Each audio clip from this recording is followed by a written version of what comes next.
Invitamos a la próxima mesa a Germán, a Daniel, que ya se encuentra, a Norita también. Mientras vamos a ir apagando las luces porque tenemos podemos apagar las luces porque tenemos un segundo spot, ¿sí? Tenemos 20 spots en total, así que esperemos. Si quieren pueden ver primero el video también y...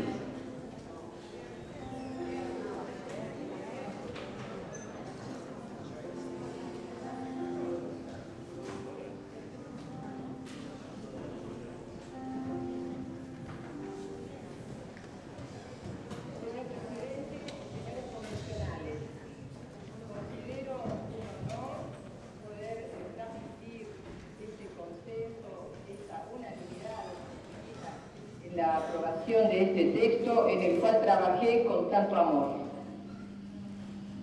Se trata de la modificación al artículo 67 al Congreso, inciso 15.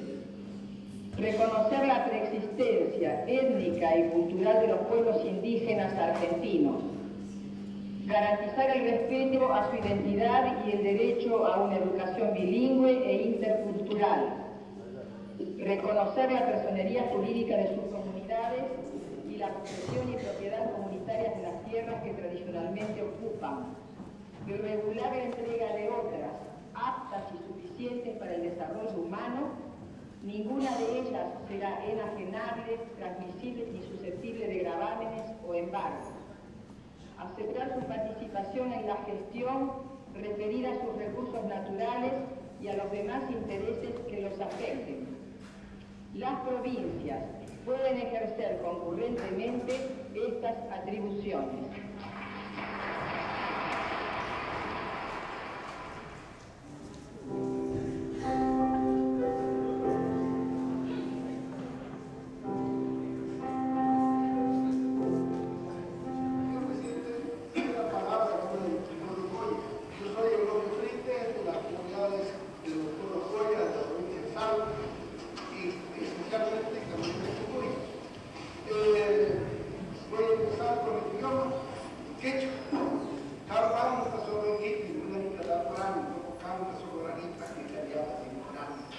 Nel campo de tu corazón mis amores yo sembré cuando los fui a cosechar sobre la espiga ayer.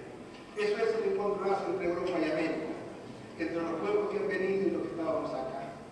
Nosotros, los dueños de casa, los indígenas, hemos recibido al visitante con los brazos abiertos y después de acariciarse en la casa nos sacaron a nosotros los dueños de casa a punta de pie. Hermanos, nosotros no vamos a morir porque los indios no vamos a morir así nomás. Y entonces, con el paso la Constitución Nacional, para que nosotros nos veamos cara a cara quiénes somos los que estamos en la República Argentina, pues caminemos juntos, hagamos una interrelación cultural. ¿Qué es eso de que los indígenas son que están en el Chaco, en la Patagonia, y que hay que darles un poco de antibiótico y una ropa vieja, pobrecito sufre? No, señor, los indios somos pueblos, como decía Francisco de Vitoria, antes de que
Bien, vamos a dar comienzo a la segunda mesa de expositores.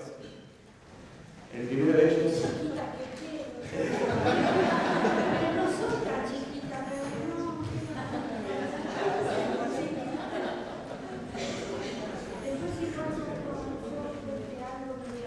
Igual no es mucho aumento, pero es malo también eso de habitar para gigantes.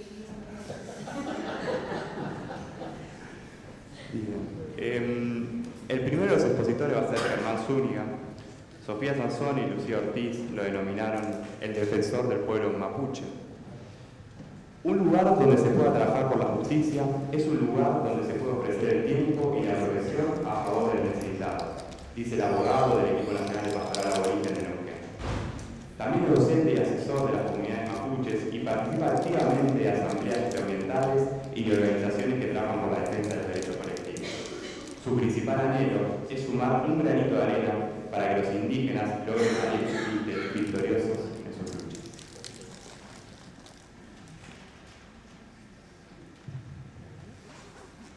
Bueno, ¿se escucha ahí? Bueno, muchas gracias. Buenas tardes.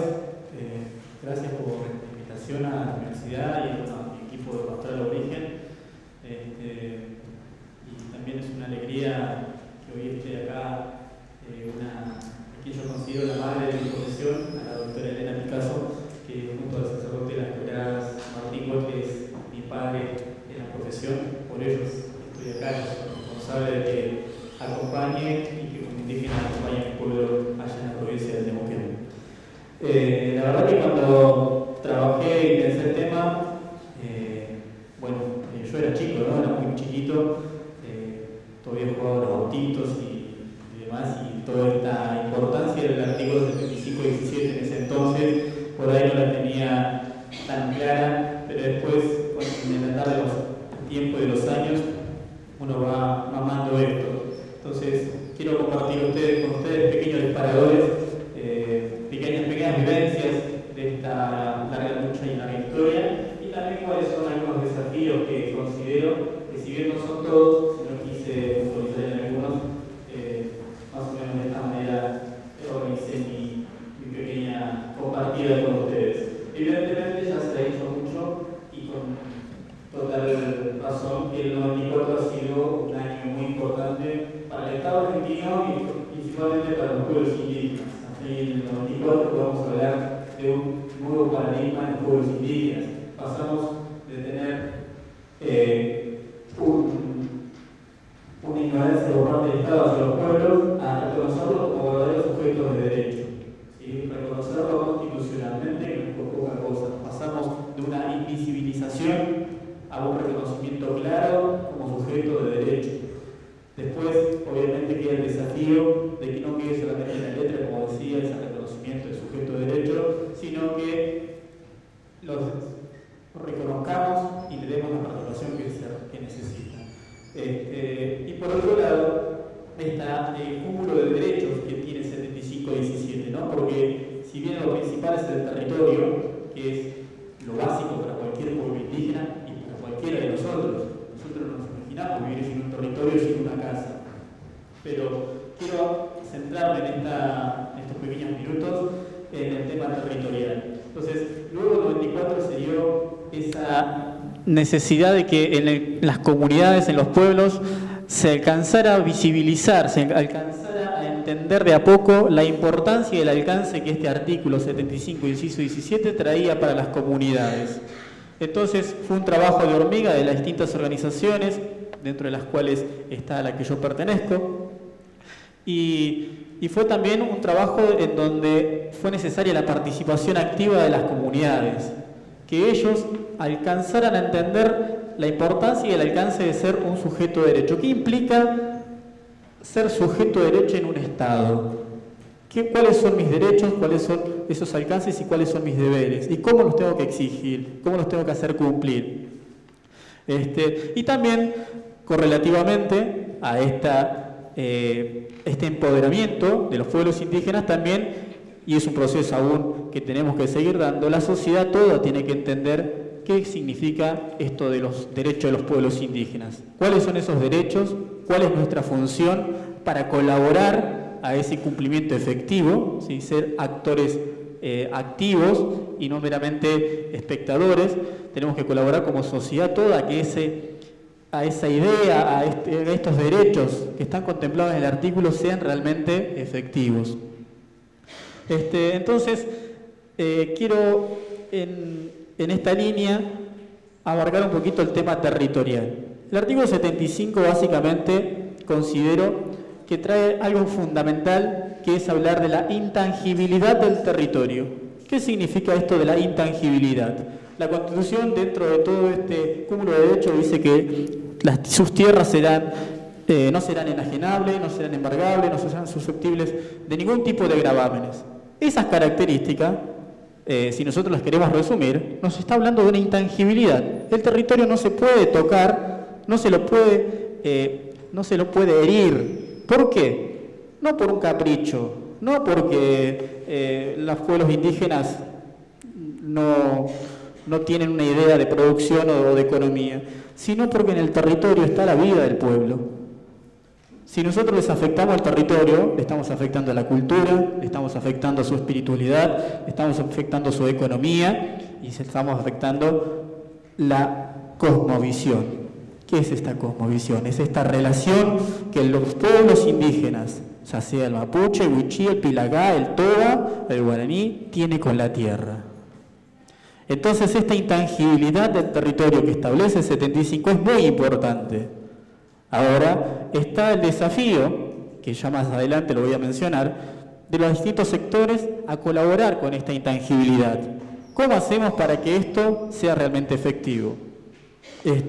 Incluso este 75, este inciso 17, si nosotros podemos mirar o relacionar en el escalafón jurídico, viene a estar colaborado con otros artículos, con otras leyes, ¿no? Pero hay una superioridad legal de este artículo en relación, por ejemplo, al convenio 169, a la Declaración de Derechos de los Pueblos Indígenas, a las constituciones provinciales, que muchas de las constituciones provinciales, por ejemplo, como pasa en Neuquén, es una copia casi textual del artículo 75-17. Pero este artículo tiene rango constitucional, ¿sí? Cosa que le da una característica valiosísima. Es un elemento en los cuales los pueblos indígenas están reconocidos y a partir de ahí se empieza a defender este territorio. Que ya les digo, lo más importante para mí y lo que yo quiero charlar ahora es esto, la intangibilidad del territorio, que no es poca cosa, ¿sí?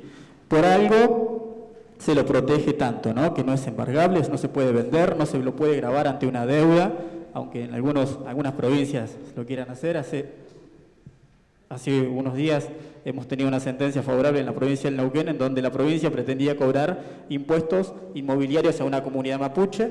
Después de una larga lucha de 2 años por un juicio ejecutivo hemos tenido una sentencia favorable. Uno de estos ejemplos de las comunidades que quiero traer acá a colación, en donde el artículo 75, inciso 17, de la mano con el convenio 169 ha sido efectivo, porque si bien queda mucho por andar, queda muchísimas cosas por hacer, han habido avances muy pequeños, pero han habido, y me parece que es importante recalcarlo, porque si no vamos a decir, bueno, falta mucho, pero entonces no pasa nada. ¿Cuánto falta? ¿Hemos avanzado? ¿No hemos avanzado? Y quiero traer a colación luchas y casos concretos. La comunidad Mellao Morales, allá en la provincia del Neuquén, gracias a este artículo constitucional, gracias al convenio, gracias a la voz profesional de los abogados, ha logrado parar una minería a cielo abierto a la provincia del Neuquén, que no es poca cosa. Hablamos de la intangibilidad del territorio. ¿Por qué no se lo pudo hacer ahí? Primero, porque es territorio indígena. Segundo, porque nunca fueron consultados. Otro ejemplo de esto lo decía Millaín Currical, una sentencia que hemos ganado hace 3 semanas atrás en un juicio ejecutivo. Es decir, son casos concretos.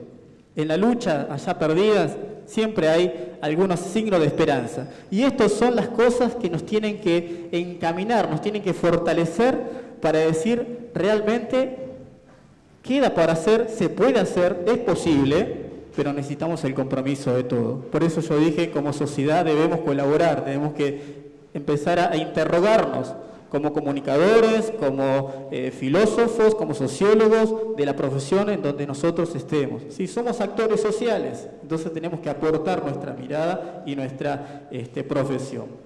Quiero ir ahí medio rápido y quiero llegar a algunos desafíos. Lo pensé en los desafíos desde 3 puntos. Yo le digo, estos no son los 3 que necesariamente deben estar, después podemos ir agregando más. Pero pensé, por ejemplo, ¿cuáles son los desafíos de las comunidades? ¿Sí? Pero lo pienso con la salvedad de que yo vengo de Neuquén. ¿Sí? Si bien el trabajar en ENDEPA nos da la satisfacción y el privilegio de conocer bastante el territorio nacional de los pueblos indígenas, el hecho de ser un trabajador, un laburante en Neuquén te da el día a día. Considero que los pueblos indígenas deben empoderarse de la legislación, deben reconocer y conocer cuáles son sus derechos, ¿sí? Cuando uno reconoce eso ya estamos en un primer paso que es fundamental y muy importante. ¿Cuáles son nuestros derechos? Después habrá que ver cómo se aplican, cuáles son las medidas, que eso, bueno, nos ocuparemos de quienes militamos por esta causa y quienes acompañamos desde la opción y de la perseverancia y de la porfía a los pueblos indígenas. Por otro lado, lograr una participación más comunitaria, ¿sí? Que las comunidades no se aíslen, ¿sí? Porque si no nos debilitamos, ¿sí? Si tiramos, vamos todos en el mismo carro, pero uno quiere ir para la derecha, otro para la izquierda, en algún momento vamos a descarrilarnos y vamos a hacer de esta lucha, de esta necesidad más factible el devoramiento por parte de los externos, ¿sí? Y aquí creo que también cumplen un rol fundamental los jóvenes, ¿sí? En la actualidad la situación de las comunidades no es la mejor, ¿sí? En el sur, por ejemplo, la desertificación, la falta de agua ha hecho que en las comunidades los campos prácticamente se sequen, no haya pasto para los animales, ¿sí? A todo esto en la provincia del Neuquén le han abierto, porque yo no he sido cómplice, gracias a Dios, y por militancia, le han abierto la puerta a esta empresa genocida que se llama Chevron, entonces que lo que va a hacer es gastar miles de litros de agua cuando en las comunidades y la misma sociedad que no es indígena se está faltando miles y miles de agua, ¿sí? De litros de agua. Entonces, eso ha hecho que también los jóvenes migren a la ciudad por una cuestión de trabajo, por una cuestión de estudio. Pero debemos, en las comunidades, decir y fortalecer a los jóvenes y transmitir la importancia de seguir en el territorio. ¿Por qué es importante volver al territorio? ¿Por qué es importante formarse y volver al territorio? El territorio es la vida. Y eso tenemos que tratar de que los jóvenes lo entiendan. A partir de ahí, brindarles las opciones de progreso, ¿sí? Decir, tanto en la ciudad como en tu propia comunidad puedes ser una persona feliz, puedes ser una persona digna y puedes hacer lo que a vos te gusta. ¿Sí? No necesariamente desprenderte de tu familia, de tu territorio en donde te criaste para ser alguien. Creo que nosotros los jóvenes en eso cumplimos un rol fundamental, no solamente en la actualidad, sino en el futuro.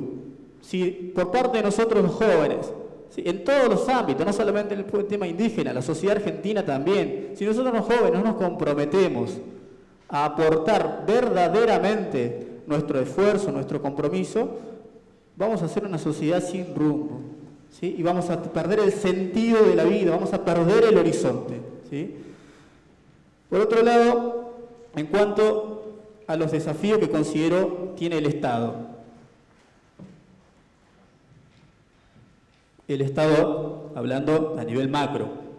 Por un lado, obviamente lo que ya se ha dicho mucho, reconocerlos como verdaderos sujetos de derechos, ¿sí? Que no quede en la letra de la Constitución y en las leyes que se sancionan, ¿sí?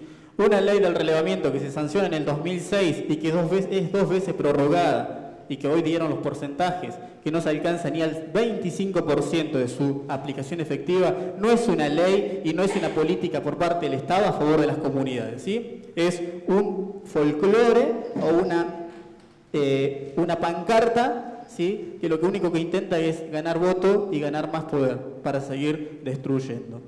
Por otro lado, esto también viene de la mano de que el Estado necesita actuar en consecuencia con más hecho y menos discurso, ¿sí? Con inaugurar una fábrica, con visitar una comunidad, con saludar en el idioma de las comunidades, como lo hace nuestro gobernador en la provincia del Neuquén, no se le solucionan los problemas a la gente, ¿sí? Se le soluciona con hechos concretos. Tampoco se lo soluciona desde un punto de vista del asistencialismo. Eso también el Estado y la sociedad también debemos tener en cuenta. Debemos sacar a los pueblos indígenas del concepto de pobres. Hoy a la mañana decíamos, ¿no? El el Instituto Nacional de Asuntos Indígenas, ¿en qué ministerio está? ¿Sí? Cuando vemos en qué ministerio está, vemos claramente la condición o el trato que le quiere dar el Estado a los pueblos indígenas. Un concepto de pobre, en donde mientras yo te dé y tengas para pasar el día, estoy cumpliendo con mi deber estatal y te estoy respetando, cosa que es totalmente falso, ¿sí? No respetar esto y incorporarlos en el concepto de pobre es matarle la dignidad a cualquier persona, ¿sí? Y en este caso, incorporar a los pueblos indígenas dentro del concepto de pobre, ¿sí? En donde le sacamos el territorio y le damos una caja, le matamos la cultura y le matamos la vida y los exterminamos. Finalmente, darle más participación, ¿sí? Escucharlos, ¿sí? No por poco, feliz día, más de 12 pedidos de audiencia, nunca llegó. Capaz que si algún día llega a ser papa, a los 2 días lo recibe, ¿no? Pienso yo. O llega a tener un cargo importante de algún, sea otro país y es elegido presidente, capaz que al otro día ya incluso no tiene que llamar, sino que van a ir. Y finalmente, en el tema que uno se mueve, la justicia. La justicia. ¿Cuáles son estos desafíos de la justicia? Podríamos decir todos, pero vamos a caer a veces en la parte negativa. Son muchos, porque en algunos casos, con algún juez bueno, que se sensibiliza con la situación indígena y que lee un poquito la Constitución, ¿sí? Logramos tener algunas sentencias y algunos casos en donde se le reconocen los derechos. La aplicación de la normativa indígena, que no es poca cosa. No todos los jueces conocen la normativa indígena. A veces, en la provincia del Neuquén, por ejemplo, para ganar algunos amparos tenés que fundamentar un caso indígena con el tema ambiental. Y como vieron que el tema ambiental está, hoy como diría mi amigo Darío, es como una vedette, entonces todo es muy bonito, entonces todos queremos llevarnos bien. Entonces, incluso el ministro de la Corte es uno de los precursores del derecho ambiental, ¿no? Si bien después firmó sin que le temblara la mano el tema para que llegara al Chevron, entonces queremos quedar bien. La aplicación del derecho indígena, ¿sí? Reconocer los derechos indígenas, reconocer a los pueblos indígenas, a los miembros de las comunidades como sujeto de derecho. Que esa justicia sea eficaz, que esa justicia sea rápida. No podemos tener procesos que duren años y años. Hoy le acabo de entregar a la doctora Picasso para que nos diligencie una cédula de un caso que lleva más de 5 años. Tenemos allá casos que llevan 10 años, 12 años. ¿Eso es una justicia? ¿Eso es una aplicación de los derechos indígenas en la Argentina? Ustedes tendrán la respuesta, pero yo considero que eso no es justicia. Justicia tardía no es justicia, nos decían en la facultad. Sí, lo primero que ves cuando salí a la calle a laburar, que te demora años, ¿sí? Necesitamos una justicia eficaz. El caminar por la provincia del Neuquén con las comunidades, a caballo, en auto, caminando, me ha hecho conocer muchísima gente y muchos ancianos, de quienes he aprendido muchísimo y sigo aprendiendo. Y en eso siento un dolor muy grande, porque siento que yo hace 2 años que estoy trabajando. Y en estos 2 años he visto cómo se han muerto muchos ancianos que han sido desalojados, que han sufrido terribles injusticias y que esos casos de ellos han sido llevados a la justicia. Pero se murieron y nunca vieron la justicia. Entonces, uno de los desafíos que yo creo que es importante es que se corte con esto de que la gente de los pueblos indígenas, la gente que necesita un reconocimiento, un derecho, se muera sin que sea valorado y ni siquiera haya muerto con la dignidad y con la alegría de decir, bueno, me reconocieron como un sujeto de derecho, no gocé de este derecho, no gocé del derecho a mi territorio, pero queda el derecho y le dejé. Mi lucha valió porque la justicia me dio la razón. No lo van a ver. Y eso creo que es un desafío y una deuda de la justicia. Esto que lo veo con mucha preocupación y con mucha tristeza. Así que bueno, solamente quería tirar pequeños disparadores para que después podamos charlar. Hablar de derecho indígena a uno le encanta y puede también, como dijo el compañero periodista, puede pasarse horas y horas, pero bueno, hasta aquí, muchas gracias y quedo a disposición de ustedes.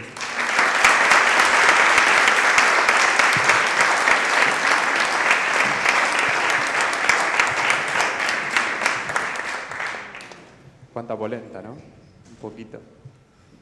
El próximo expositor es Daniel Malnati. Camila Montalto hizo su perfil y lo llamó el promotor de la protesta.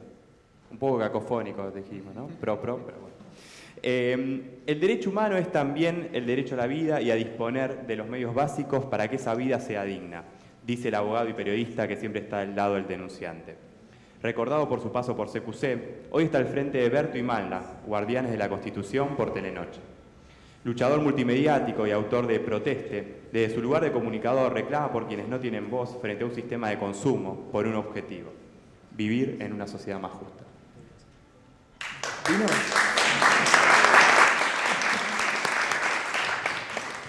Bueno, ¿qué tal? Buenas noches.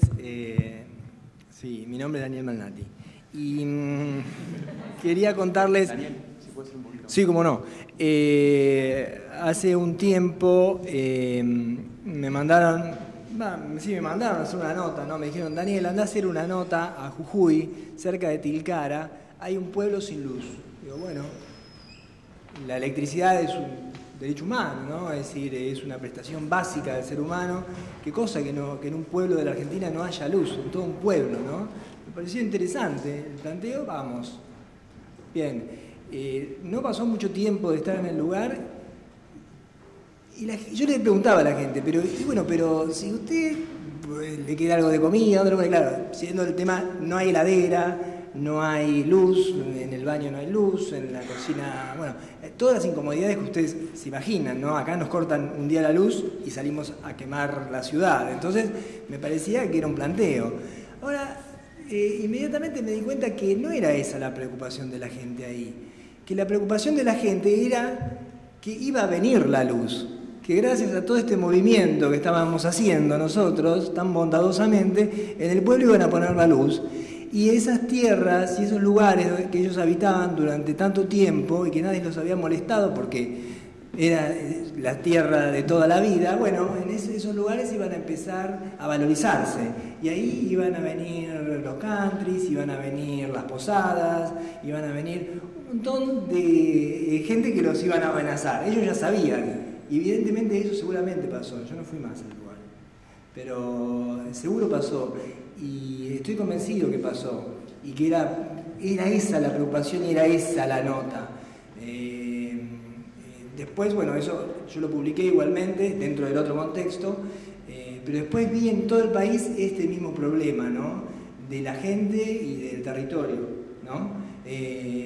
Tanto en Santiago del Estero, que es una tierra árida, difícil, bueno, directamente con las topadoras echando a la gente, en Misiones, ¿no? La comunidad en Viá, que están por ahí los chicos jugando y viene un camión de 2 pisos lleno de turistas, le tocan la corneta y los pibes se asustan, salen corriendo, es decir, es su lugar, ¿no? Donde viven. Y en todo el país, en Mendoza también lo vi, se ve mucho en el norte, este problema de la tierra, ¿no? Y por otra parte, en estas recorridas, ¿no? Por el interior, esto tan arbitrario, ¿no? De decir uno del interior, nosotros, ¿no? Como decíamos antes, nosotros, ellos, ¿no? En una de estas recorridas por Salta, me encontré con una antropóloga, una chica rubia, les digo. Es la primera antropóloga, es la única antropóloga de alta montaña del mundo. Ella fue la que descubrió los niños del volcán, que son 3 niños, ¿no? Que trajeron los incas y los dejaron como un sacrificio religioso en la cumbre del volcán Lulayaco. Y ella me contó, esta chica, ¿no? Que bueno, cuando los bajaron, ¿no? A los chicos, estaban toda la comunidad científica muy encima, ¿no? Esto era un descubrimiento único en el mundo, la verdad que fue un descubrimiento espectacular. Y ellos lo habían manipulado a las momias, y entonces, para seguridad de toda la...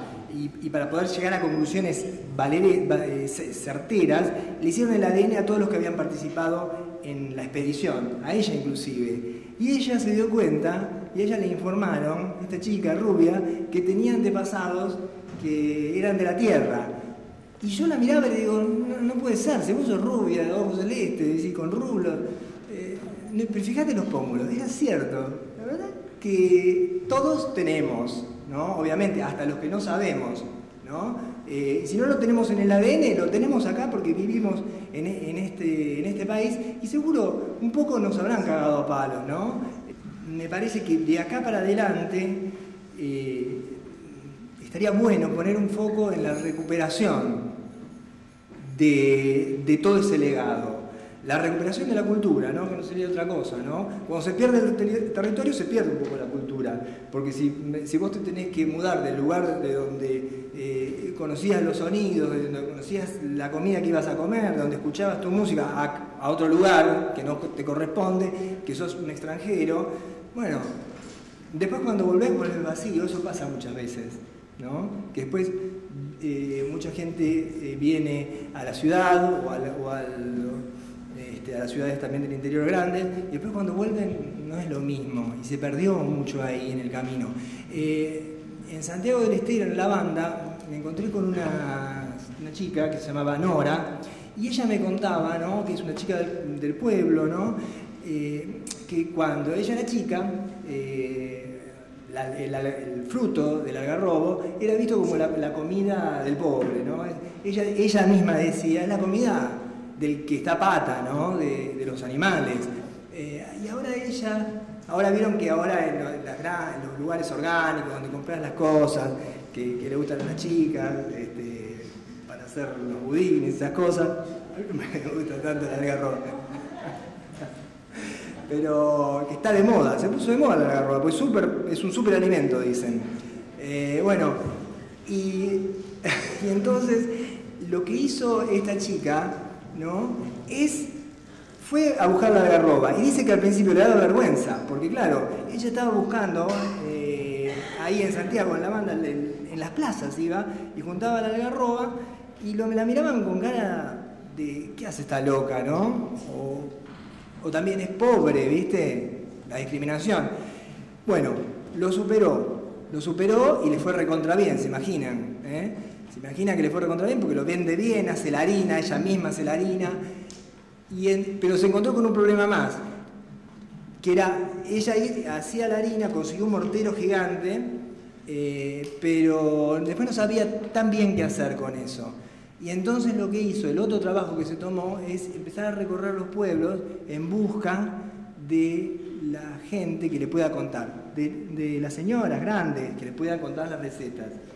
Entonces fue pueblo por pueblito y paraje por paraje y fue juntando. Y me contaba con mucha pena también que bueno, que ese patrimonio, si ella lo dejaba agotarse, iba a desaparecer. O sea, también con mucho orgullo que ella tenía ese recetario, ¿no?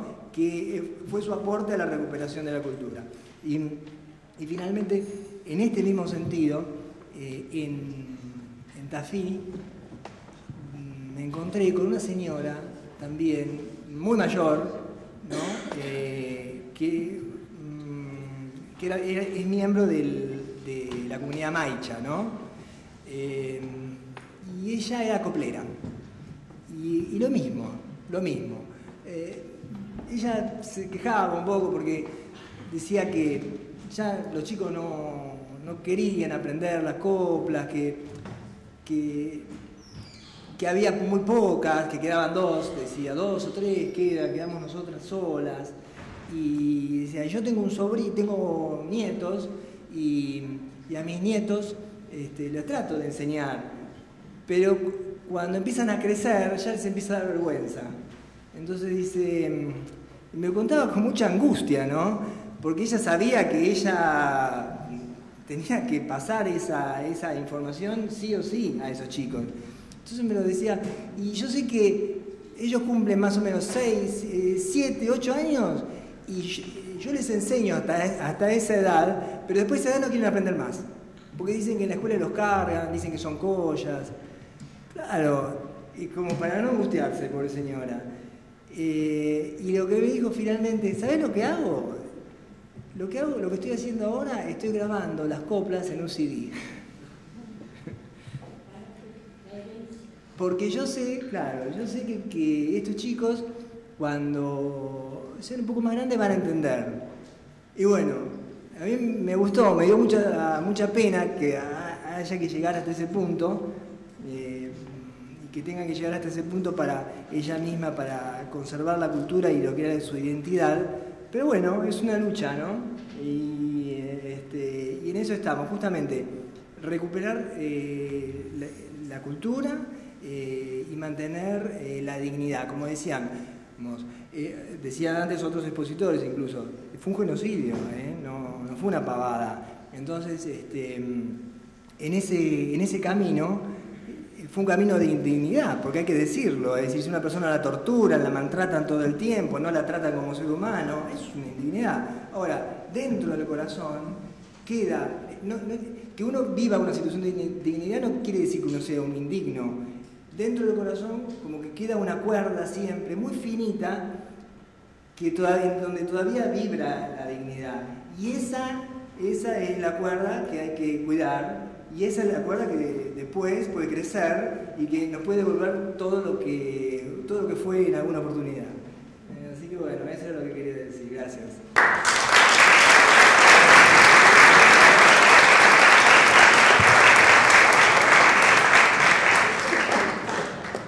Daniel comentaba esto de que era un genocidio, y según Aldo Ferrer, la conquista se llevó la vida de 60 millones de indígenas. Bien. Y no es algo de pasado, todavía se siguen matando hermanos indígenas. La última de las expositoras es Norita Cortiñas, la madre de la plaza. No sé si todos tienen la noción, ¿no? Tenemos una madre de Plaza de Mayo en la Universidad de El Salvador.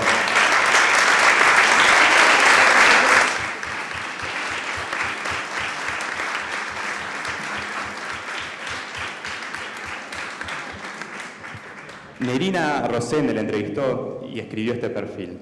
Nora Morales de Cortiñas es cofundadora de Madres de Plaza de Mayo, línea fundadora. Le tocó ser pionera de una lucha marcada por el dolor. Su hijo, Carlos Gustavo, está desaparecido desde 1977. Lejos de la tradicional mujer de la época, esta madraza se calzó el pañuelo blanco y nunca se detuvo. Psicóloga social y titular de la Cátedra Libre, Poder Económico y Derechos Humanos en la Facultad de Ciencias Económicas de la UBA, Norita es una referente mundial de los derechos humanos y la lucha de los pueblos.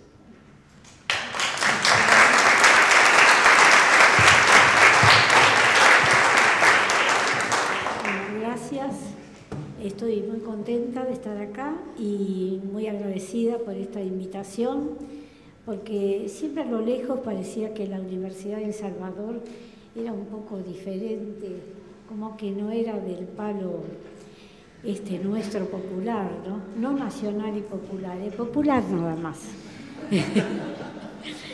y bueno, y me siento muy contenta de estar acá. Y entonces me vinieron un montón de confusiones, ¿no? ¿Por qué estoy yo acá? ¿Por qué soy esta madre de Plaza de Mayo, línea fundadora? ¿Y por qué estoy en esta parte de la historia hoy hablando de los 20 años de la reforma de la Constitución y de las comunidades indígenas? Y bueno, y este es el camino. Desde luego yo tengo mi hijo, Carlos Gustavo, desaparecido desde el 15 de abril de 1977. De Gustavo no supe nada, van a cumplirse 38 años que se lo llevaron y nunca tuve una respuesta a través ni del gobierno de facto militar, desde luego, ni de ningún gobierno constitucional. Tengo hecho infinidad de habeas corpus de antes y ahora el último lo hice el 10 de diciembre de 2012 a raíz de que la UBA me daba el título de doctora honoris causa y yo encontraba que era mucho. Yo no soy ni poeta, ni pintora, ni escultora, ni por qué, ¿no? Era buscar a mi hijo y a los 30.000. Y ese día me decidí que iba a hacer nuevamente un habeas corpus por Gustavo, diciendo de que en mi vida valen mis hijos y vale la vida de todos los que fueron desaparecidos, que son desaparecidos, y todo donde hay injusticia.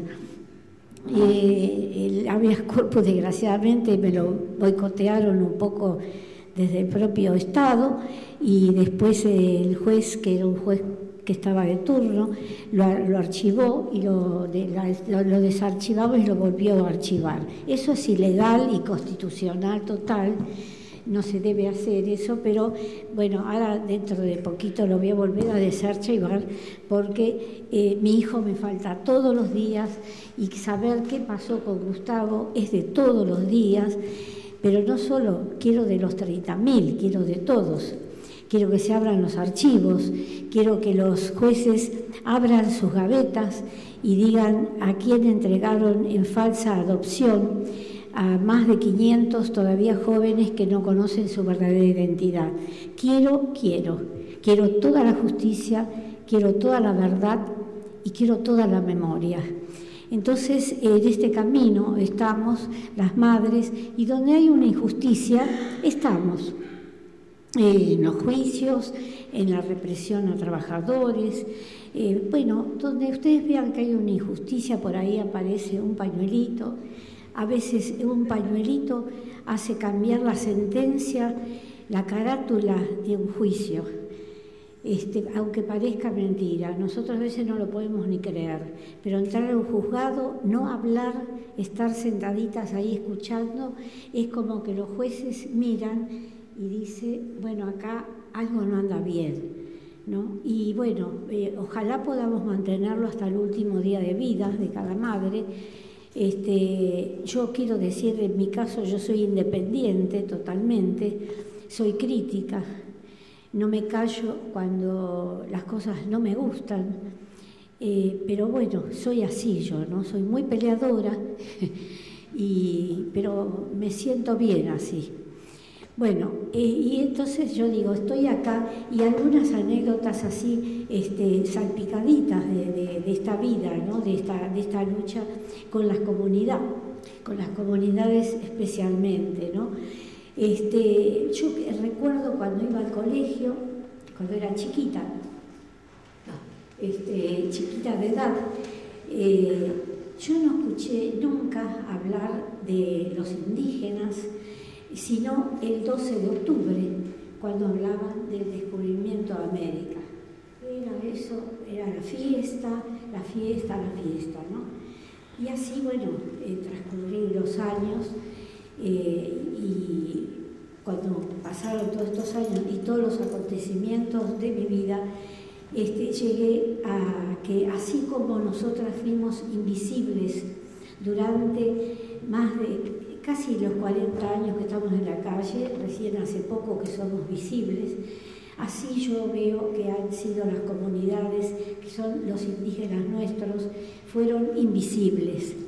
Y quizá cuando uno piensa que el año 94, cuando se reforma la Constitución, yo hoy estaba analizando estos días qué habíamos avanzado cuando decíamos del año, ¿no? En los 20 años, ¿no? Hoy yo lo escuché, ¿cómo te llamas? Germán. Lo escuché y dijo bien, que algunos progresos tuvieron, porque yo hoy venía diciendo que, bueno, qué progresos, ¿no? Si no les reconocen la tierra, si los matan cuando piden la tierra, cuando piden el agua, cuando piden vivir dignamente, resulta que los matan. Entonces yo pensaba y decía, bueno, ¿qué tuvimos de beneficio en 20 años? Pero bueno, ahora escuché y me fui recreando. La escuché a María Josefa, a la hermana, y también se me grabaron muchas cosas que le escuché, ¿no? Y así, bueno, fui entendiendo de que sí, bueno, desde el año 94 se visibilizaron, ¿no? Hubo un respeto. Yo les quiero contar que en la época de la dictadura cívico-militar religiosa que vivimos, cuando las madres éramos reprimidas y cuando habían desaparecidos, y eran esos años del terror de Estado tan brutal, desde Europa pedían por nosotras cuando nos llevaban presas, pedían y se ocupaban, ¿no? Y no pasó lo mismo en otros países donde pedían también que los ayudaran, Bolivia, Guatemala, El Salvador, Honduras, y la comunidad europea no veía tanto lo que pasaba. ¿Qué pasa? Acá en Argentina somos hijos, nietos de afuera, de españoles, de italianos, de franceses. Los otros países nuestros, Chile nomás acá al lado, son de comunidades indígenas. O sea, la represión era contra esos jóvenes que provenían de comunidades indígenas, la mayoría. Entonces, cuando todos decían, bueno, pero ustedes les respondían, caíamos presas y enseguida llamaban a la comisaría pidiendo, que los liberaran. Y con los años nos dimos cuenta de que acá en Argentina somos no pluriculturales, sino plurinacionales, pero de los extranjeros. Félix Díaz ganó en unas elecciones que, además de aceptar hacer esa elección al uso nuestro, aunque no quieras, de estos civiles que no somos indígenas, ¿no? Además de aceptar el voto como impuso el gobierno a cuarto oscuro, que no están acostumbrados, sino que hacen la mano levantada, ¿no? Asambleas. Sin embargo, aceptaron porque las presiones del gobierno eran tan grandes que no iban a tener ni siquiera elecciones. Nosotros fuimos varios, también aquí Néstor y mucha gente, Adolfo Pérez Esquivel, mucha gente que fuimos a acompañar y vimos cómo fueron trampeados, maltratados. La noche antes de los comicios estos, fueron a repartir el gobierno de Infran con algunos funcionarios miserables, corruptos, que primero y hace años estaban con la gente del pueblo caminando y pertenecían a organizaciones de derechos humanos. De golpe se transformaron en esos canallas. La noche anterior, casa por casa, fueron a repartir colchones, frazadas y elementos que ellos venían reclamando de años, en una acción realmente que es deplorable. Y el gobierno, hasta el día de hoy, no reconoció la legitimidad de esas elecciones. El Estado de Derecho, la personería jurídica que le obligaron a sacar antes de las elecciones y hasta el día de hoy no se los reconocieron. Por eso yo combino los avances y los no avances, ¿no? Porque si no, nosotros estaríamos ocultando la verdad, estaríamos en un camino de otra vez hacer invisible lo que no está bien. Entonces, todo esto es parte, ¿no es cierto?, de esta lucha donde realmente, y vuelvo a nombrar a la hermana María Josefa, que dijo bien claro que uno tiene que estar al lado sin tratar ni de cambiarle su rumbo, ni de querer imponer algo en donde uno le llama darles la mano. No es darles la mano, es escuchar lo que necesitan y estar en esa lucha, que es también enfrentar a autoridades y también decirle al gobierno que basta de esta sordera. Cuando la presidenta recibe a un jugador de fútbol o a una estrella, y nosotros hemos presenciado en la Plaza de Mayo el pedido de entrevista, las cartas que entregaron en la Casa de Gobierno, uno siente la vergüenza ajena. Porque vos decís, somos todos argentinos, somos todos hermanos, y ves que esta discriminación sigue día por día. Y en esto se influye todo digamos, el accionar. Porque yo digo, las mujeres de estas comunidades sufren doblemente que nosotras cualquier contratiempo. Cuando los desplazan de sus terrenos, los desplazan la vida cotidiana, el tener que empezar a buscar dónde van a buscar el agua para su casa, la leña para el fuego. mantener a esa familia cuando pierden su lugarcito de trabajo chico, donde pueden hacer las artesanías y los desplazan, y entonces esa familia queda desmembrada, y donde la mujer que tenía su trabajo, su oficio, tiene que depender después de la economía del hombre, del varón. Entonces se va disminuyendo la posibilidad de esa vida digna que queremos para todos y todas en nuestro país. Así que muchas cosas hay que donde nosotras las madres estamos porque es el compromiso, porque nuestros hijos estaban luchando para ese estado de derecho, estado de bienestar, para la vida digna. Y nosotras esa herencia que recibimos de ellos y de ellas nos compromete a que estemos y para que digamos, bueno, si uno muy poquito puede hacer, lo vamos haciendo. Por ejemplo, estos días, en una medida injusta, hay 5 hermanos huichí detenidos en situación infrahumana, donde todos los días el juez les pone una nueva causa, aún estando adentro de la prisión, donde uno de ellos fue operado y cuando salió del hospital, donde están detenidos, lo tuvieron esposado a la cama, a una persona recién operada. O sea, yo igual quiero decir algo, no me sé expresar quizá, no es solamente a las comunidades indígenas. Yo el domingo fui a un acto, hacía un año que habían matado una bala perdida de una riña en un pasillo de un barrio de una villa de emergencia muy pobre. Un nenito de 9 años lo mató una bala, ¿no es cierto? Bueno, se hizo un acto porque hacía un año. Ahí en ese escenario varias madres y padres explicaron la muerte de sus hijos de gatillo fácil.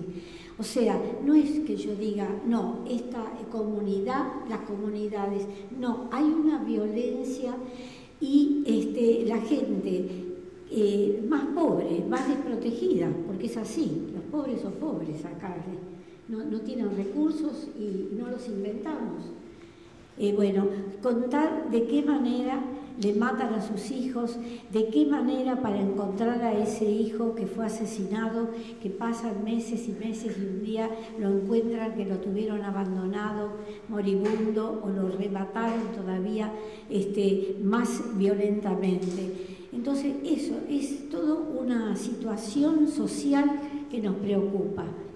Pero ahora, bueno, ahora que estamos digamos en este tema abarcando las comunidades, que no crean que hay privilegios. Yo ese día escuché en el dolor de una madre,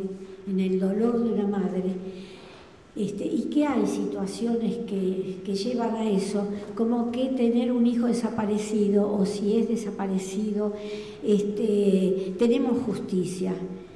Yo no sé nada de mi hijo y casi 40 años. Cuando dicen sí, pero por los desaparecidos hay justicia. No es así.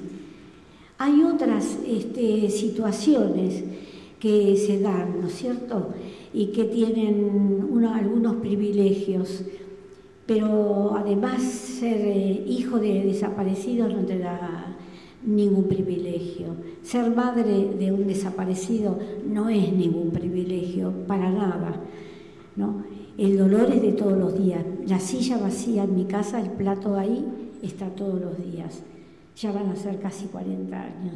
O sea, no hay privilegios cuando hay maltrato, muerte, tortura, sino que lo que hay es compromiso de luchar para que no se repitan estos hechos.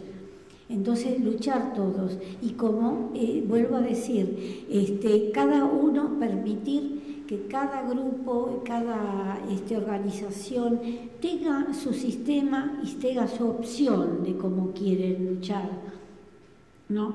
Para que no haya también esa colonización. Perdóname, María Josefa, que yo te repito casi lo que vos decías. Bueno, pero eso, viste, que hacemos nosotros propios una colonización de la lucha que tenemos. Entonces, que eso es lo que tenemos que clarificarnos, la mente y el espíritu especialmente, más que la mente es el espíritu. Así que yo agradezco haber podido compartir y quizá se puede aportar más. Yo quiero que lo sigan invitando a Néstor Elías, porque él dejó mucho hoy en el tintero. Y yo también, si yo sigo contando, puedo parecer Fidel Castro. Sí, 6 horas charlando, 7, pero es así, ¿no? Uno quisiera contar todo lo que tiene adentro, todo lo que vivió.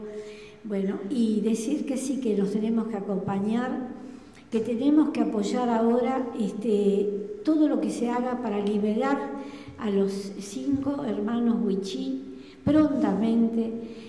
A veces se dilata la acción para combinar opiniones, pero nos vamos a veces dilatando sin pensar que están en una situación donde su familia está lo más precario que se puede pensar, porque estos 5 hermanos mantenían también su casa. Entonces ahora esas familias están viviendo de ayudas, pero no, la ayuda no es lo que queremos que tengan en sí, sino queremos que ellos puedan estar con su familia, seguir trabajando y ser libres. Y eso es lo que queremos. Queremos que si la Constitución se reformó para bien y tuvimos algunos avances, uno es aceptar la desaparición forzada de personas como crimen de lesa humanidad, que también costó 20 años, 30 años en Naciones Unidas peleando día por día, porque también, no es solamente Argentina, la desaparición forzada de personas es el crimen de crímenes. Es cuando una persona se la priva de todos sus derechos absolutamente, y la familia... ellos no saben qué pasó con su familia y nosotros no sabemos qué pasó con ellos y ellas. Así que por eso seguimos luchando y seguiremos estando donde haya una injusticia y seguiremos diciendo una cosa que nosotros en la plaza decimos todos los jueves: los detenidos desaparecidos presentes ahora y siempre, ahora y siempre, ahora y siempre. Gracias.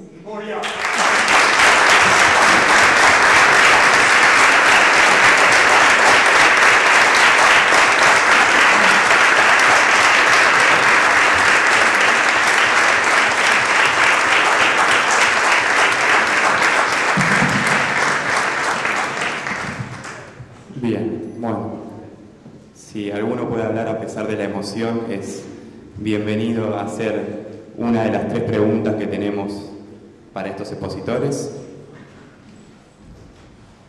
Néstor, Nerina, después Néstor, sí. Buenas noches. Yo quisiera preguntarles y que nos cuenten en realidad qué otras maneras hay de acercarse a la lucha que ustedes nos acercan hoy, porque antes Kiki decía que se están acercando a un nuevo sector y quería que nos cuenten cuáles son las maneras de que nosotros nos acerquemos a esa lucha.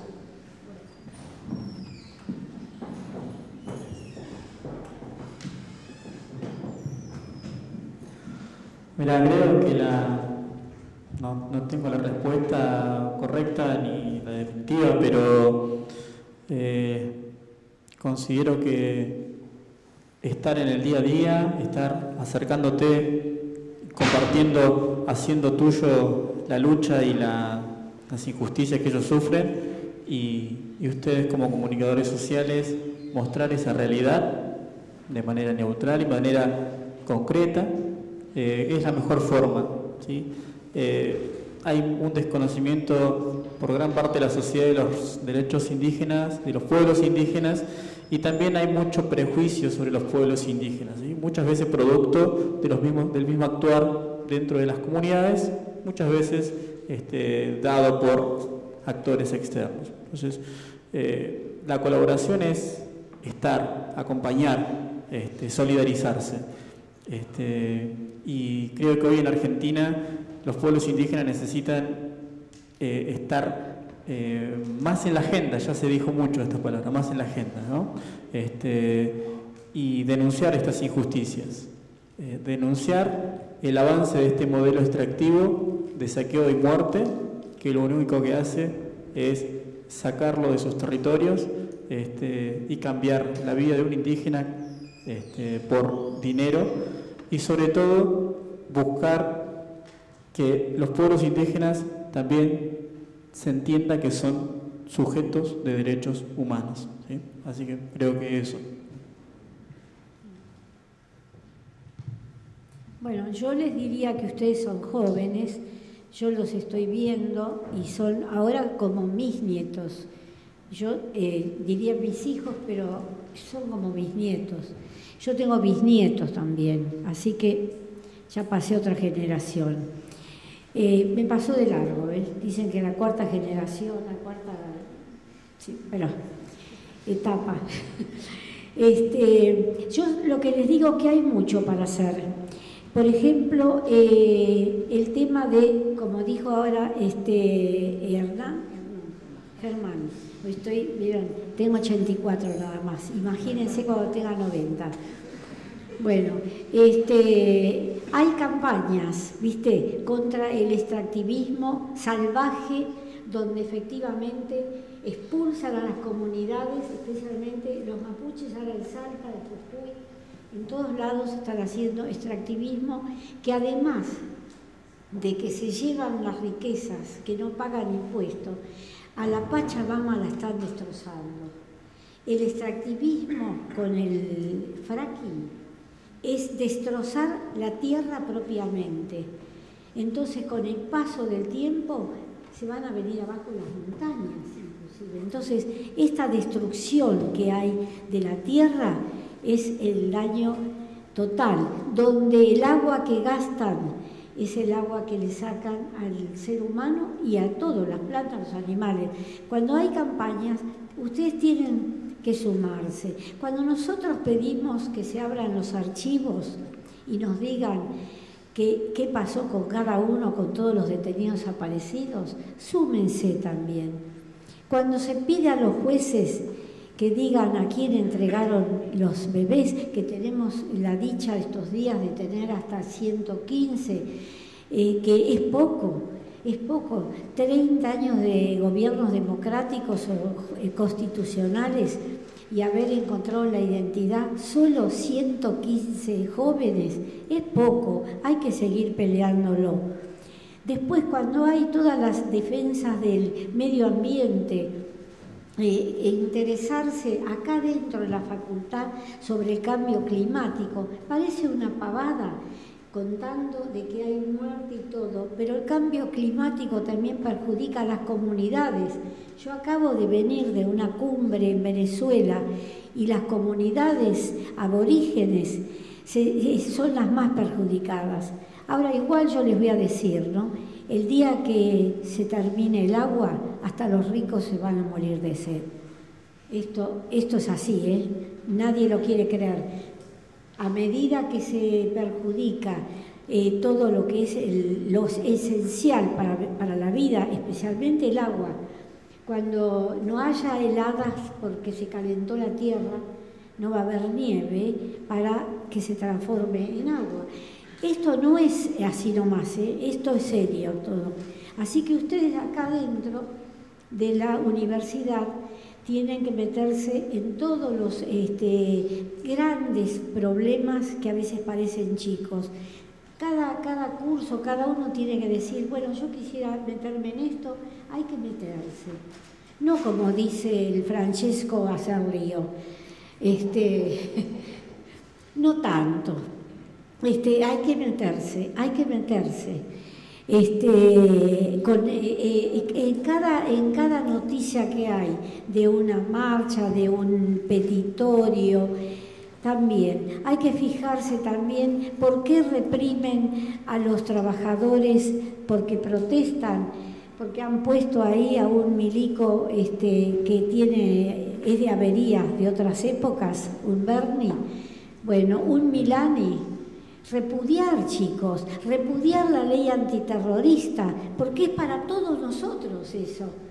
No es verdad que iba a ser para una empresa así, haciendo un show. No, no, la ley antiterrorista es para nosotros. Entonces eso, Milani, repudiarlo. Un militar que es responsable también del terrorismo de Estado, hay que repudiarlo, porque hay que avisarle al gobierno lo que está mal. No hay que cerrar los ojos y decir... yo una frase que escuché y que ahora se las voy a traducir. Si vos protestás y criticás, le haces el juego a la derecha. Yo vi adentro de la legislatura a la derecha y al gobierno socios.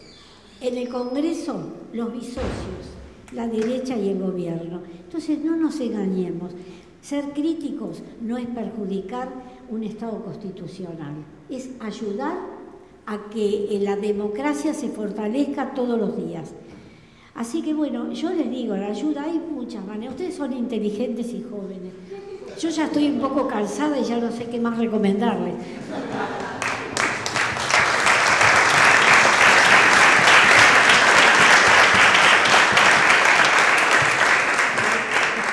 Una pregunta en el fondo.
Solís, que es descendiente español, y sin embargo hay alguien que me late a decir me comprometo también. Así que muchas gracias por eso. Gracias, profe.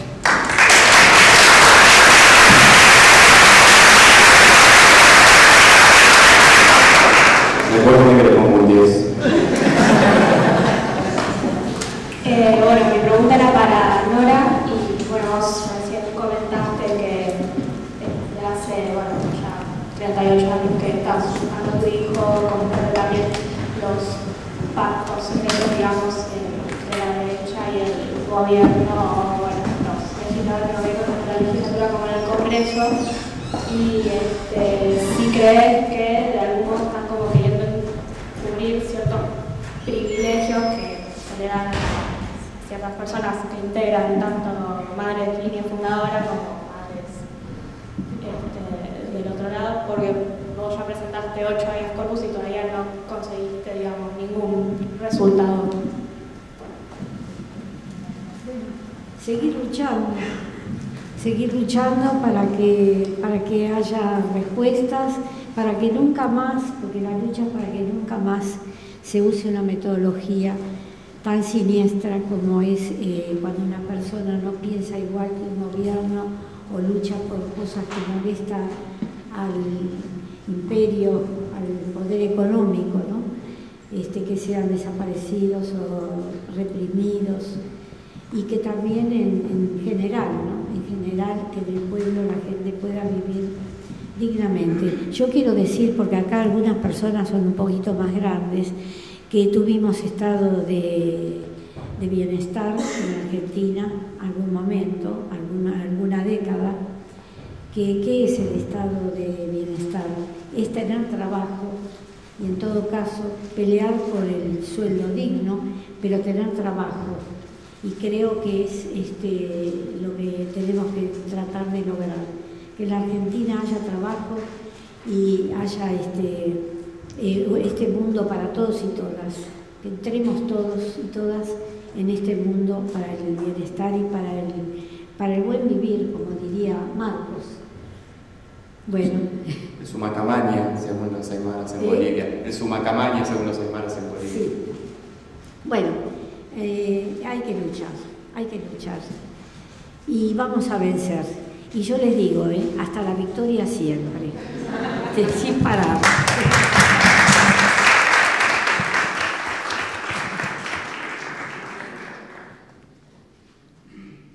Yo respondiéndote a vos, ¿qué podemos hacer? Posiblemente entre tantos jóvenes que estuvieron esta mañana y los que están hoy, les despertó algo y dicen, bueno, ¿qué podemos hacer concretamente? Yo creo que así como hemos dado este primer paso con la universidad de poder estar aquí y realizar esta jornada, nos queda por organizar cómo hacemos después. Sí. Creo que eso tiene que ser de manera organizada. No se puede... está bien, hay muchas formas de colaborar, de cerca como de lejos, pero quizás el de cerca que nos toca a nosotros, porque nosotros estamos junto a las comunidades, eso lo tenemos que organizar. Y nos queda ese trabajo pendiente, Damián, poder organizar cómo encauzar las ganas de los chicos y las chicas para continuar con esto que no queda aquí. Entonces creo que no queden así como ustedes, ¿y ahora qué hacemos? Creo que nos queda a nosotros esta responsabilidad de ver cómo hacemos. Yo creo que ENDEPA está abierta a sumar gente, digamos, ¿no? De distintas maneras a esta lucha, a esta causa. Muy bien. Vamos a pasar después el contacto de ENDEPA para que te sumen. Bueno, hemos llegado al cierre. Néstor, ¿alguna última pregunta? No, solo dos cosas. Uno, un concepto, pero quería aprovechar que está Daniel ahí para preguntarle algo que conversamos muchas veces entre colegas, pero voy a dejar primero el concepto. Me gustaría que para las próximas jornadas que se puedan ir haciendo, no diferenciemos entre derechos indígenas y derechos humanos, porque estamos hablando de los mismos derechos. Es decir, entendemos que la figura de derecho indígena es un rótulo que fue necesario para entender a qué grupos humanos estaba dirigida cierta parte del derecho. Pero ahora que están incluidos en la Constitución Nacional, hablemos de derechos humanos, porque eso también va a ayudar a que el lenguaje comunicacional nos envuelva a todos, ¿no? Eso por un lado. Daniel, puntualmente, aprovecho, digo, que hablaste menos así.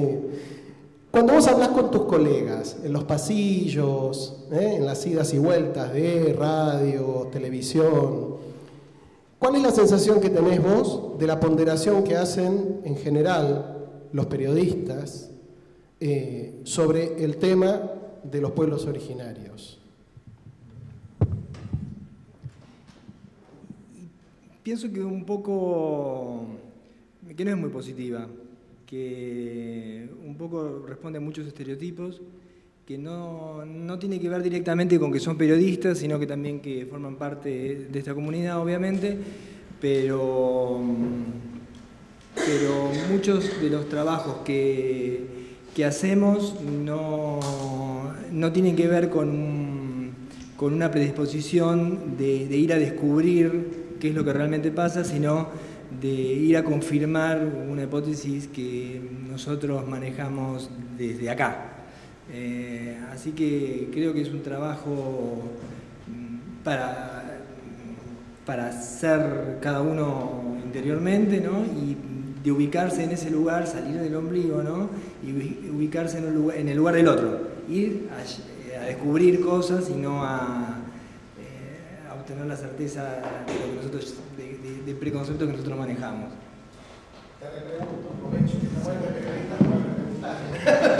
Pero, ¿cómo es ese estereotipo puntualmente que habitualmente te encontrás? Que coincido con vos que no tiene que ver con que sean periodistas, sino que son personas de nuestra sociedad, como dijimos en otro momento. Digo porque esto puede ayudar, acá hay muchos comunicadores sociales en potencia y tal vez empezamos a sacar estigmas de estas primeras jornadas, ¿no? Bueno, me parece que viendo algunas piezas que se producen en televisión nos podemos dar cuenta rápidamente. ¿Dónde va? Seguramente yo quisiera descartar que sean trabajos mal intencionados. Digo, solamente están hechos muchas veces incluso para conformar al público. Entonces van van reiterando un estereotipo que no agrega nada, ¿no? Y que va a, sí, bueno, sí, sería el ABC, digamos. Porque también, bueno, vos mencionaste que nosotros también somos parte de una estructura en donde tenemos que hacer un trabajo. Es decir, entonces cuando uno muchas veces hace determinado tipo de notas, también está pendiente de lo que te pide el editor, si es un diario, o lo que te pide tu productor. Es decir, uno no está desenganchado del mundo y cuando tiene que ver con lo laboral está más enganchado que nunca, porque bueno, es nuestro sustento. Entonces, a veces se hace difícil esto de conformar a todo el mundo. Y también, bueno, lo que decíamos antes, también está el público, ¿no? Que parece ser que consume eso y que cuando se emite material de ese tipo, lo recibe de manera positiva. Yo, por ejemplo, todas las cosas que conté hoy, que son notas al margen de mi trabajo, porque no fueron publicadas. Por ahí, la primera sigla que conté de Jujuy, sí, el resto no, quedó como una experiencia para mí. Y quizás el trabajo sea, bueno, poder trabajar de manera tal que poder presentar ese trabajo que realmente lo representa. Yo lo cuento acá, no es porque si lo recuerdo después de tanto tiempo, no es porque piense que es una pavada, sino todo lo contrario. Sin embargo, eso no es lo que publiqué, ¿no? Cosas de trabajo. Claro. Bueno, gracias. Bien, para ir cerrando, no sé si alguien de TEPA quiere sumar una reflexión. Vasco, no sé si querés hacer un pequeño comentario para los chicos. Sí. A ver, prefiero hablar desde abajo con mis colegas y mis futuros colegas.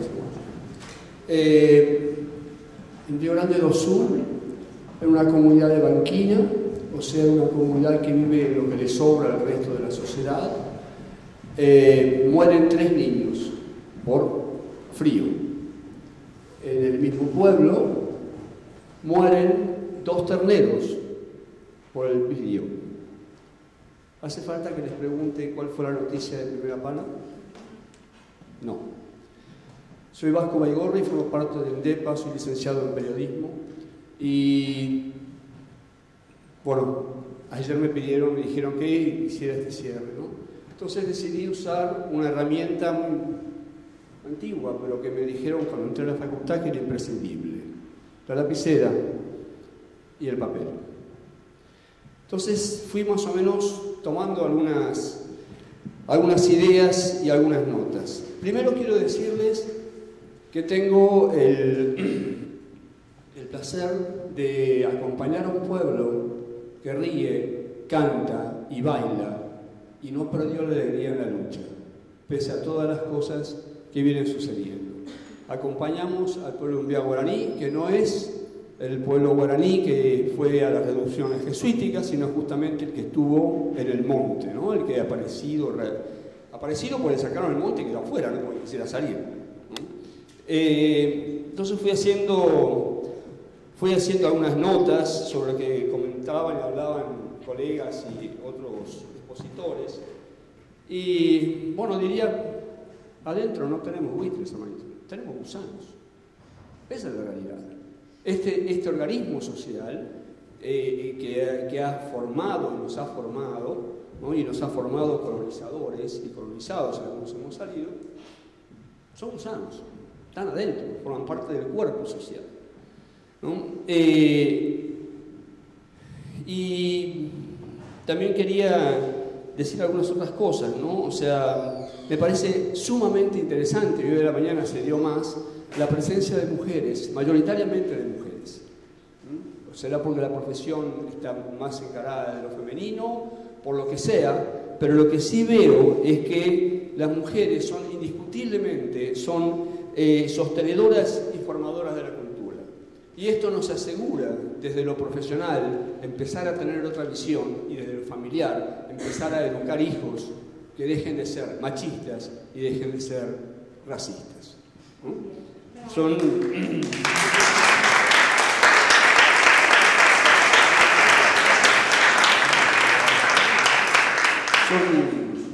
cambios sociales. Otra cosa que fui viendo también, y que a excepción de, bueno, para ustedes es su abuela, para mí es una madre más. Salvo ese caso, no recordamos, cuando hablamos de desaparecidos, no recordamos a los pueblos, a los miembros de pueblos originarios desaparecidos durante la dictadura, o los cañeros de Salta y Tucumán eran rubios y de ojos celestes como yo.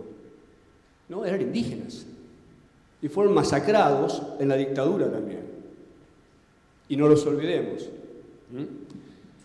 También se hablaba y se mencionó el caso, voy a ser tal vez grosero, de la bestialidad del sistema de Ifrán. ¿No?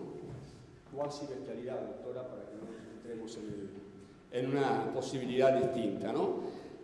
Y bueno, en Formosa el gobierno es así. En Misiones es mucho más sutil, es autista, no escucha, no existe. Y cuando le hace falta, secuestra a caciques para que no vayan a recibir las carpetas que corresponden a una ley que algún día van a estudiar o mirar si tienen ganas, que es la 26.160, que tanto fue nombrada, ¿no? Decía Kiki, ¿no?, esta cuestión de la invisibilización. Y seguía dando vueltas con mi lapicera. Esto es lo terrible de la formación doble, ¿no? Cuando te formaste en el derecho y encima sos periodista, sos terrible, ¿no? ¿O no? Así daremos un ejemplo. En realidad, de este seminario, lo importante no son los expositores, ni siquiera yo que estoy en este momento tratando de cerrar todo esto, ¿no? Lo importante son ustedes. Con esta sala vacía, hoy a la mañana o ahora, no hacemos nada. Es cierto, esto es más difícil que matar un chancho a besos, no tengo la menor duda. Imponer esto en una redacción, contame, para la gente del norte, somos de antes, o sea, no es fácil. No es fácil, es difícil, es complicado. Pero ¿cuándo lo fácil fue lo lindo para un periodista? Si no, hagamos otra cosa. Cuando entré a la facultad, un profesor me dijo: el periodismo es la cosa más divertida que se puede hacer con ropa. Y es cierto, es cierto. Estamos en el caldo. Somos los primeros escritores de la historia. A partir de nosotros, lo que nosotros escribamos o veamos, o escribamos para un diario o para el otro diario, nosotros vamos a ser los primeros referentes. Y eso no es pavada. Eso es lo que le va a pasar a ustedes cuando alguien memorioso tome de un archivo una nota de ustedes. Alguien hablaba de educación y digo, sí, la educación es necesaria, pero estoy con lo que dijo Kiki. La educación en la forma que está planteada no es educación, es de formación. Entonces, hace falta la formación en la familia y hace falta la formación fuera de la familia, hablando de los grupos indígenas. Y sí, pero hace falta una escuela indígena en serio, una escuela bilingüe donde mi hijo aprenda a hablar guaraní y no solamente el hijo de Pedro aprenda a hablar castellano.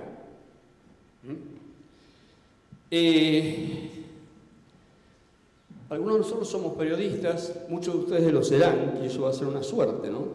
Y bueno, y creo que hay algunas cosas que tenemos que tener en cuenta cuando queramos hacer periodismo, no prensa, hablo de periodismo, ¿no? Y bueno, y este periodismo que vamos a tener que plantearnos, y que creo que muchos de ustedes, o algunos, o los que lo sientan, van a entrar en esta interculturalidad tan trabajada por él, por ejemplo, ¿no? Creo que vamos a tener que empezar a ver otra estética y otra narrativa. Va a tener que ser distinta. Vamos a tener que romper este sistema colonial en el que nos han formado, donde nosotros somos colonizadores, y como somos colonizadores estamos por encima del colonizado, ¿no? Y obviamente el colonizado está allá abajo. Vamos a tener que romper este sistema, vamos a tener que empezar a mirar las cosas de otra forma, escribirlas de otra forma, narrarlas de otra forma, vivirlas de otra forma. En lo que es ACODE, que es el área de comunicación y difusión de ENDEPA, entendemos que lo indígena vale porque sí. y tratamos esa realidad, ¿no?, desde el otro, que también somos nosotros. Cuando podamos tener la posibilidad de crecer y romper el ellos en nosotros y podamos entender que el otro es simplemente un reflejo mío, vamos a poder salir y hacer este periodismo intercultural. Esta colonización la tenemos desde Villiquen, ¿no? Posiblemente algunos de ustedes hayan empezado a ver en sus libros de estudio hablar en presente de las comunidades indígenas, pero ni vos ni yo, cuando coloreábamos Villiquen, ¿no? Entonces, siempre en pasado. Recién ahora, y por un trabajo, una crítica de ENDEPA, recién ahora Villiquen empieza a hablar en presente, porque antes los guaraní pescaban, cazaban, bailaban, vestían, los mapuches cazaban, pescaban, o sea que ya no hay más. Si pescaban, bailaban, no pescan, no cazan, están. Son una ficción. Lo que yo veo en la ruta no existe. Me fumé algo y bueno, estoy inventándome un... ¿no? Bueno, creo que podemos pensar, el amigo Gieco dijo que si la historia la escriben los que ganan, ¿no? Yo digo que si la historia la escriben los que ganaron, entonces hay otra historia, ¿no?, la que debemos contar, ¿no?, la que debemos ver si realmente existe, porque en realidad no ha habido un triunfo, porque la lucha continúa. Y mientras que la lucha continúa, como dice un cacique umbial, estamos vivos, seguiremos vivos y nos van a seguir escuchando. Quiero citar a un periodista colombiano, Omar Rincón, que decía y dice que descolonizar es poner distancia frente a los propios saberes y prejuicios, es pasar a ser parte del proceso de reconstrucción. Y para esto, gente, no sirve el manual de Clarín, no sirve el de Nación, no sirve el de Washington Post. Acá hay que comprometerse y ser responsables y aceptar nuestra responsabilidad. Entonces, como cuando dijo él, yo tengo que trabajar y vivo de mi trabajo, muy bien, veré qué es lo que hago con mi trabajo, pero también tengo mi otra parte social. Y mi profesión y la de ustedes tiene una grave responsabilidad social. Tal vez todas las tengan, pero la nuestra es de fundamental importancia. Podemos cambiar una forma de pensar o apoyar una forma de pensar. Es cuestión de elegir cuál queremos. Xavier Albó nos enseñaba que practicar este periodismo intercultural es una forma de practicar todas las identidades y encontrar los puntos intermedios que nos permite el diálogo. Y no lo dijo un tonto, lo dijo Xavier Albó. Nací en un país donde se hablaba de la frontera contra los indios. Y me estoy yendo de este país y dejándole una constitución a mis hijos que dice que queremos tener un país pluriétnico y multicultural. ¿Cómo se va a lograr esto? Con los pies en el barro y las manos en la masa de una nueva sociedad. Y si no, seamos cómplices. Yo no lo quiero hacer. Gracias.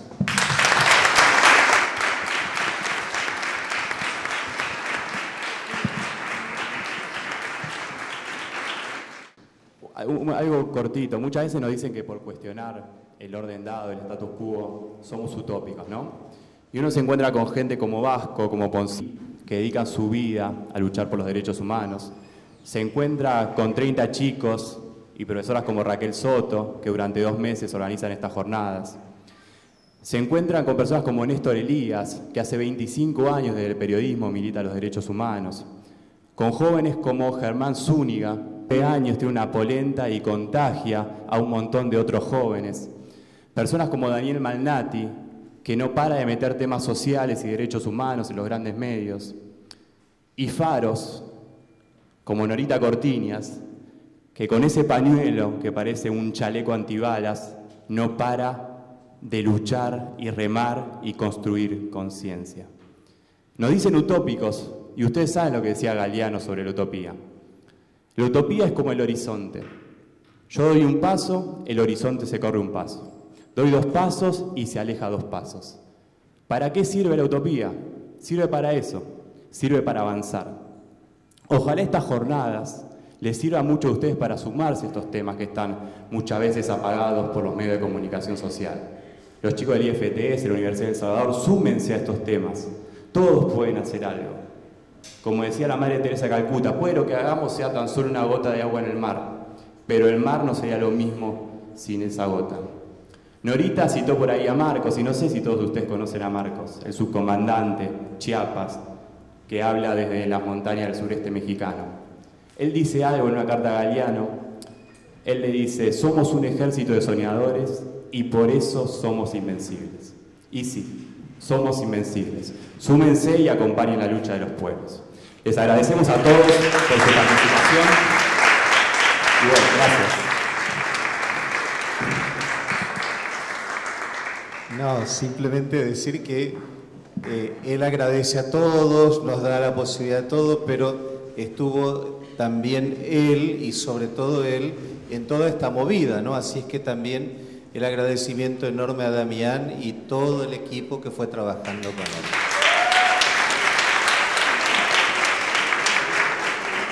Y decirles a ustedes que son estudiantes que desde acá yo también saludo a los estudiantes de la FUBA que fueron a colaborar allí a Formosa, que fueron reprimidos y maltratados. Ustedes tienen para hacer, ¿vieron? Vayan juntándose y imítenlos, ¿eh? Así que, bueno, gracias.